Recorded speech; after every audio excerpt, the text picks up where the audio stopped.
I'm Jennifer Mirsky at MirskyDigital. Everyone has this story, let me tell yours. So today I want to talk about connecting digitally. We're all social creatures, and there's a reason that solitary confinement is a punishment. It's because we crave connection and we crave companionship. Right now, these days, there are so many different ways that we can connect. We can text, we can voicemail, we can Skype, we can social media. It's very confusing and it's hard to keep track of it all. And a study that's not even that recent, I think, said that people check their cell phones 277 times a day. So just to give you an idea. So I want to play you this hilarious video to this point. I had this guy leave me a voicemail at work, so I called him at home. And then he emailed me to my BlackBerry, and so I texted to his cell, and then he emailed me to my home account, and the whole thing just got out of control. And I miss the days where you had one phone number and one answering machine, and that one answering machine housed one cassette tape, and that one cassette tape either had a message from the guy or it didn't. And now you just have to go around checking all these different portals just to get rejected by 7 different technologies. It's exhausting. I just love that. 7 different technologies to get rejected. So with all this communicating and connecting and interacting, what have we gained? We are able to express ourselves, creative expression. People use bit emojis and make little avatars of themselves. We have greater access to people. Something like Twitter is really amazing that way. You can follow someone and they might follow you back, and it could be a really big deal person or a journalist, and just by following them you're in touch with them in a way that the old gatekeepers are no longer in play. You can get amplification if you are tweeting and people with huge followings get behind what you're doing, then you have just put a fire hose on your efforts. And obviously the other thing is now it doesn't matter so much where you live in the world, and it's much cheaper to have all this communication. But what have we lost? We've lost the ability to be in the moment, to your point, Melora.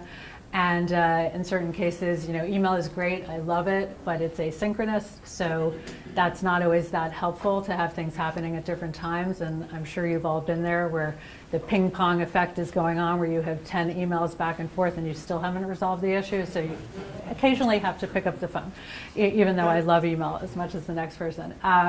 But you also miss nuances of voice and tone. And so for certain things, you really do need the telephone, and you need face-to-face. For the really important stuff, you need face-to-face. So how do you use social media?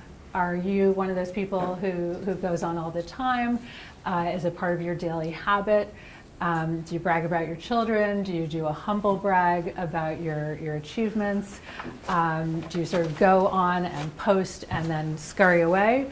Or do you go onto social media and really hang out and really engage? And the way to do it right, whether it's you or you're a brand, is to really not have a one-way conversation, to make it a two-way conversation, to reply, to comment, to spend the time. People want to hear from you. They don't want to be talked at, they want to be talked with. And it seems like it's an obvious thing, but it's important to note. And the other thing is you really can't sort of go sporadically or just go whenever the mood strikes you. You really have to show up consistently, and you have to participate. So, some of the ways that you start out, you take what they call the offline social graph, fancy words to basically just say the people you know in real life. And so you should think about those people, your friends, your associations, the schools that you've attended, and those are all places that you have a connection with, and you should replicate that online. So you should follow all those places. And, for example, if you went to Dartmouth College and you wrote an article and it looks good for Dartmouth. So, simply by tweeting and putting @ Dartmouth, they might retweet you to many, many more thousands of people, and that just took you 5 minutes to send a tweet, but because you've optimized the tweet and managed to tag them, they're going to amplify your message.